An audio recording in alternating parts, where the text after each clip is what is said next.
Salut à toi et bienvenue sur ma chaîne François le Français, j'espère que tu vas bien. Aujourd'hui, je vais te parler chanson parce que je vais te parler d'une chanson de Chila qui s'appelle Si j'étais un homme. Mais avant de continuer, je voudrais te dire que si jamais tu ne comprends pas tout ce que je dis, tu as les sous-titres à ta disposition. Et si jamais je parle trop vite, tu peux réduire la vitesse de lecture. Ceci étant dit, je voulais te dire aussi qu'à la fin de mes vidéos, tu auras le droit à un moment citation. Oh, et qu'est-ce que c'est le moment citation? Le moment citation, c'est le moment où je vais citer une citation célèbre ou un proverbe ou une expression qui résume un petit peu ce qui a été dit pendant la vidéo.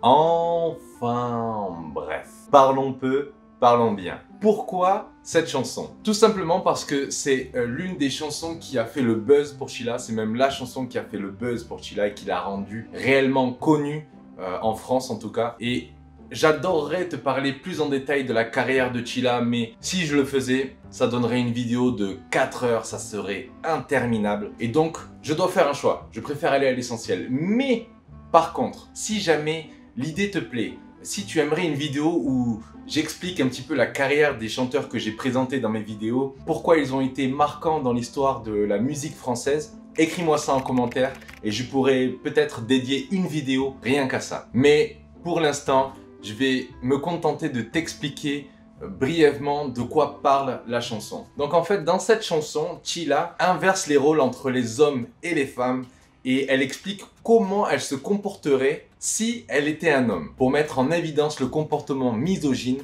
que certains hommes peuvent avoir. Je te laisse écouter un premier extrait. Je te parlerai comme jamais tu ne parles à ta mère. Tu me seras redevable si je te paie un verre. Je t'harcèle avec 10 potes juste pour avoir ton numéro. Il faudra que tu sois gentil si je t'emmène au resto. Si tu me dis non, je te ferai changer d'avis. Je te foutrai la misère, je te pourrirai la vie. Je te parlerai comme jamais tu ne parles à ta mère. Donc là, Chila met en évidence le fait que la plupart des hommes sont très respectueux avec leur mère. Ils sont même, voire, très protecteurs avec leur mère. Mais par contre, ça ne les empêche pas d'être vulgaires, même grossiers envers les autres femmes. Et elle continue en disant « Tu me seras redevable si je te paie un verre ». Donc là, elle parle des hommes qui, tu sais, parce qu'ils payent un verre ou parce qu'ils payent l'addition, ils attendent quelque chose en retour de la femme. Pour eux, le fait de payer, eh bien, c'est pas possible que la femme puisse rentrer chez elle sans qu'il ne se passe rien. J'ai pas vraiment d'explication à ça, je trouve ça un peu bête, mais c'est un phénomène qui existe et Chila est en train de dénoncer ce phénomène. Ensuite, elle dit « Je t'harcèle avec 10 potes juste pour avoir ton numéro ». Donc là, elle fait référence au groupe de jeunes qu'on peut voir parfois dans la rue et qui se mettent à plusieurs pour aborder une fille, pour accoster une fille, pour lui demander son numéro. Et bien sûr, quand ils demandent ce numéro, c'est en général un petit peu agressif. Déjà, il y a le nombre qui est impressionnant, donc qui met la fille un peu mal à l'aise, forcément. Et puis, des fois, il y a un petit peu d'agressivité, ils sont même un peu grossiers. Hey, bonsoir mademoiselle. Hey, t'aurais pas du feu? Hey, tu rentres toute seule, tu veux que je te raccompagne?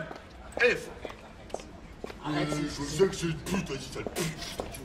Puis après, elle revient sur le thème du restaurant quand elle dit « Il faudra que tu sois gentille si je t'emmène au resto ». Donc là, elle a un peu infantilisé la femme parce que normalement, c'est le genre de phrase qu'on dit aux enfants. Donc, comme je t'ai dit, on est un petit peu dans le même mood de tout à l'heure, on est un peu dans le même état d'esprit. C'est-à-dire que si la femme veut que l'homme lui paye un restaurant, alors il faut qu'elle ait un bon comportement, il faut qu'elle fasse ce que l'homme attend d'elle. Si tu es bien obéissante, tu auras le droit à 7 friandises. Ok? T'es prête? Allez, c'est parti. Coucher. Coucher. Recule. Recule. Recule encore.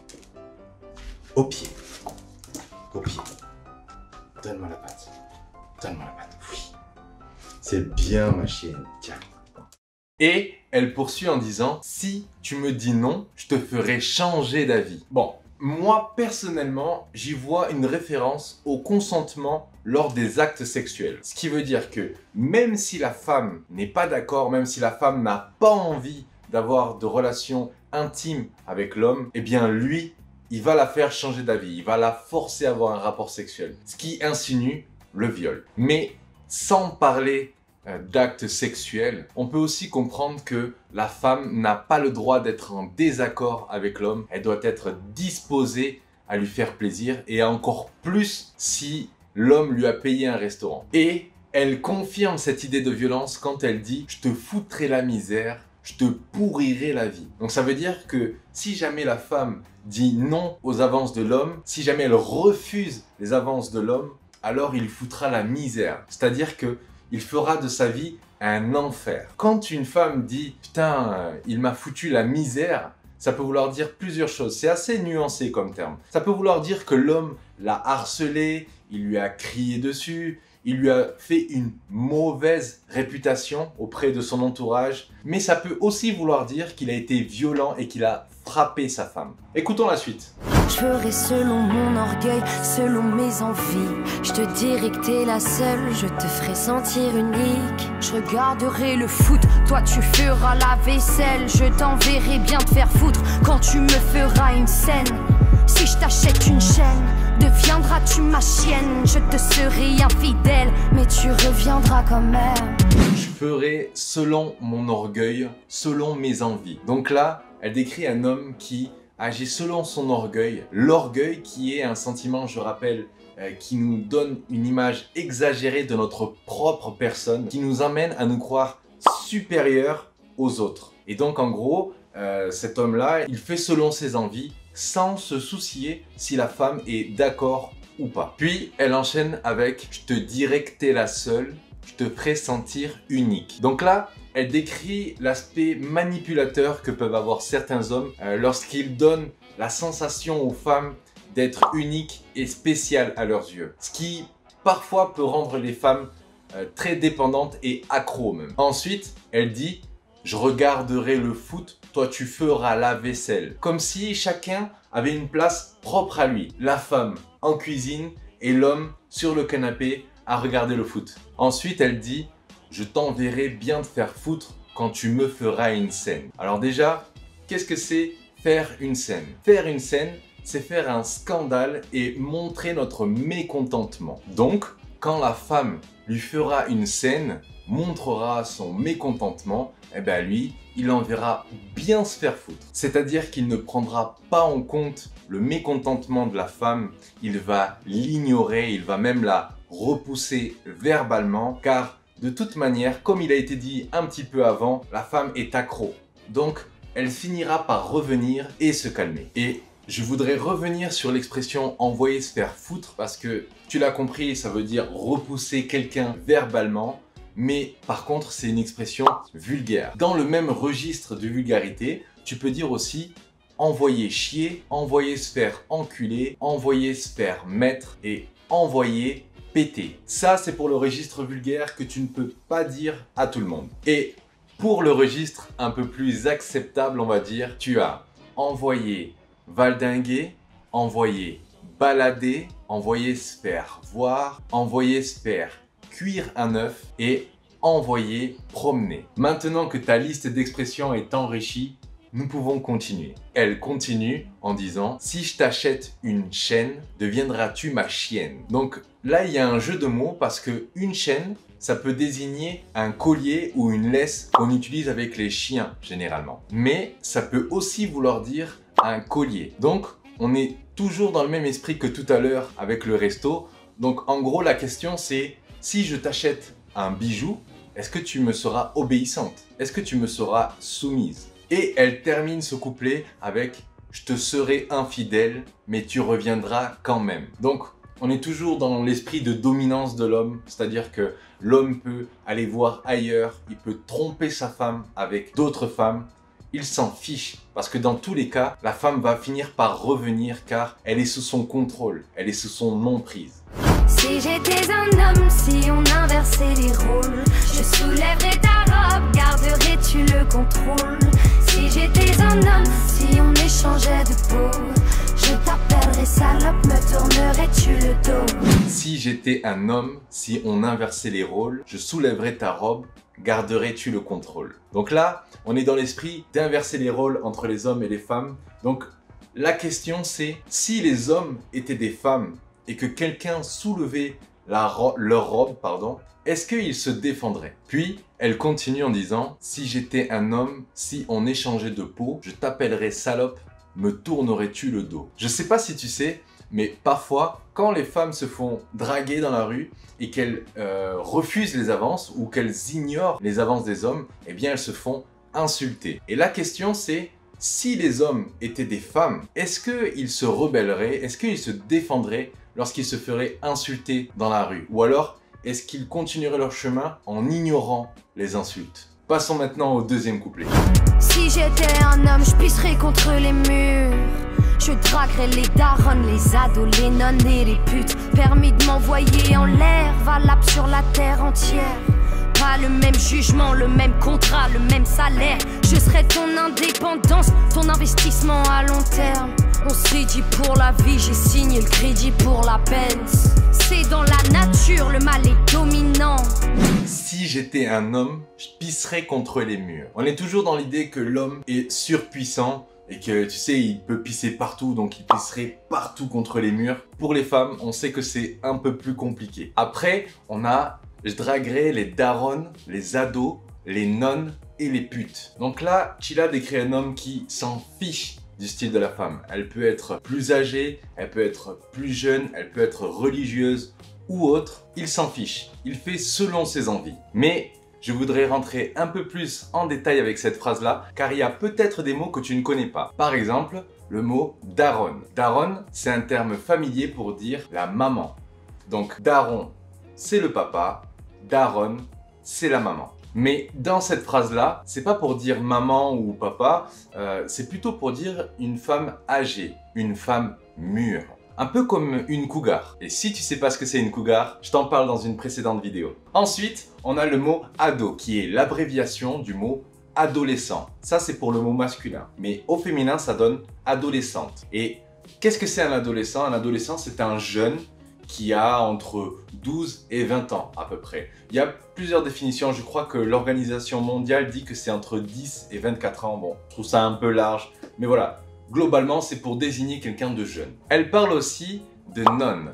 Les nonnes, ce sont des femmes religieuses. Et enfin, elle termine cette phrase avec le mot pute, qui est l'appellation vulgaire du mot prostituée. Et si jamais tu veux un terme un peu plus poétique, tu peux dire aussi fille de joie, qui est en fait une personne qui fournit des prestations sexuelles en échange d'argent. Ensuite, elle continue en disant « permis de m'envoyer en l'air, valable sur la terre entière ». Donc là, elle dénonce le fait que les hommes, de manière générale, sur la terre entière, eh bien, ils peuvent se lâcher sexuellement. C'est-à-dire qu'un homme, il peut avoir des rapports sexuels avec des partenaires différents, il ne sera pas mal vu. Au contraire, on va plutôt le considérer comme un don Juan, comme un beau gosse, comme un tombeur. Alors que si une femme a des rapports sexuels avec des partenaires différents, elle sera très mal vue, elle sera jugée et on va l'appeler d'une manière très vulgaire une salope. Ça, c'est un mot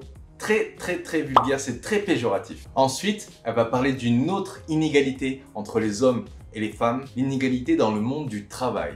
Quand elle dit pas le même jugement, pas le même contrat, pas le même salaire. Tu sais, encore aujourd'hui, pour le même travail, pour le même diplôme, pour les mêmes compétences, eh bien, très souvent, la femme est moins bien payée. Et après, elle continue avec « Je serai ton indépendance, ton investissement à long terme. On s'est dit pour la vie, j'ai signé le crédit pour la Benz. » Tu sais, il y a encore des familles qui sont conservatrices où la femme reste à la maison pour entretenir la maison ou pour s'occuper des enfants s'il y a des enfants. Et lui, le mari, va travailler, c'est lui qui ramène l'argent et donc forcément, c'est lui qui prend en charge toutes les dépenses de la famille, ce qui rend la femme dépendante du mari. Et je voulais faire aussi une petite parenthèse pour la phrase « j'ai signé le crédit pour la Benz ». En fait, une Benz, c'est une voiture Mercedes. On peut dire aussi une Merco. Et à la fin de cet extrait, elle dit « c'est dans la nature, le mal est dominant ». Là, je pense qu'elle fait référence aux explications un peu douteuses qu'on peut retrouver dans certains magazines qui comparent les hommes aux animaux pour justifier certains comportements machistes et misogynes que les hommes peuvent avoir. en disant que c'est normal, c'est dans nos gènes, c'est dans la nature de l'homme d'être violent et dominant. Écoutons la deuxième partie du couplet maintenant. Si j'étais un homme, je ferais pas de sentiments. Je ferais des promesses que je ne saurais tenir. Te couvrirai de coups juste pour te retenir. Si tu veux me plaire, il te faudra souffrir. Triste aléa du désir.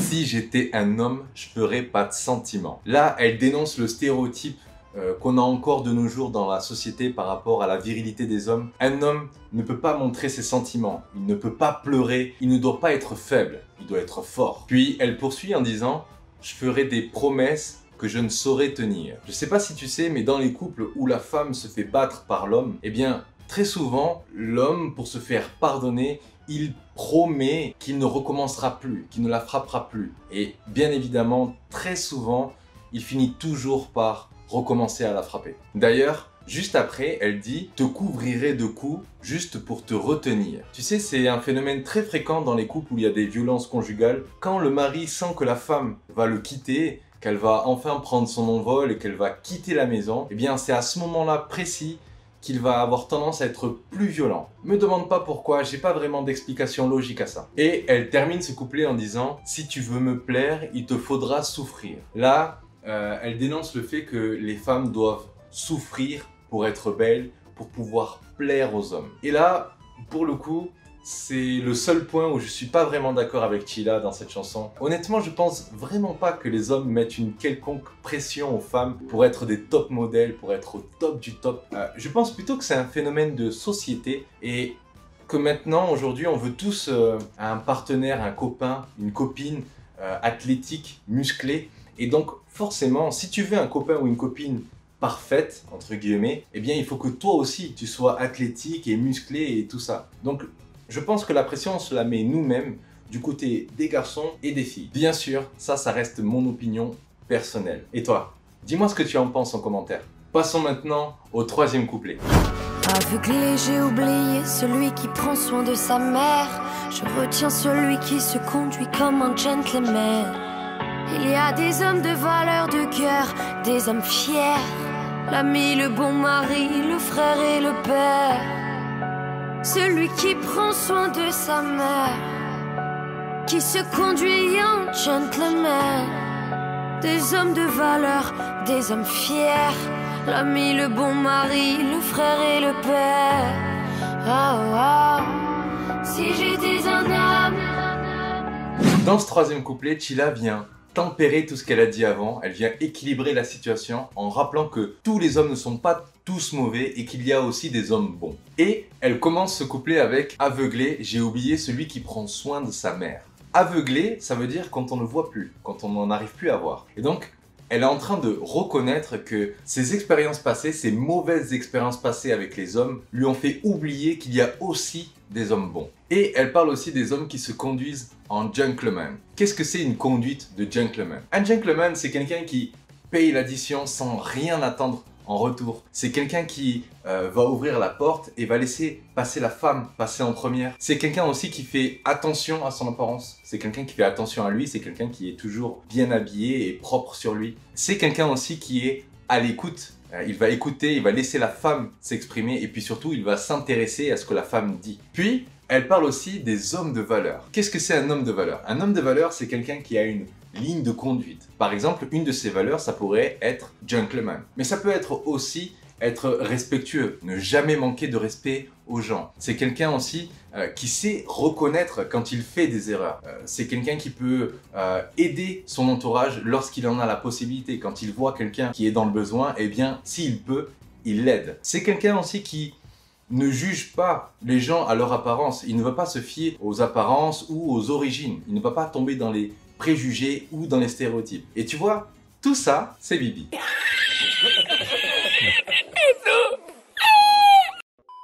Je plaisante bien sûr, parce qu'un homme de valeur, il sait faire preuve aussi d'humilité. Maintenant que je t'ai expliqué les paroles de cette chanson, il est l'heure pour toi de me lâcher un like et un abonnement si tu as apprécié la vidéo bien sûr, mais surtout, il est l'heure pour toi du moment citation.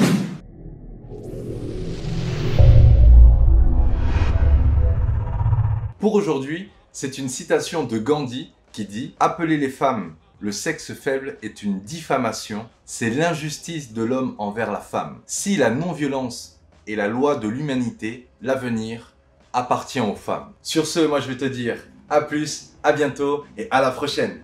Ciao!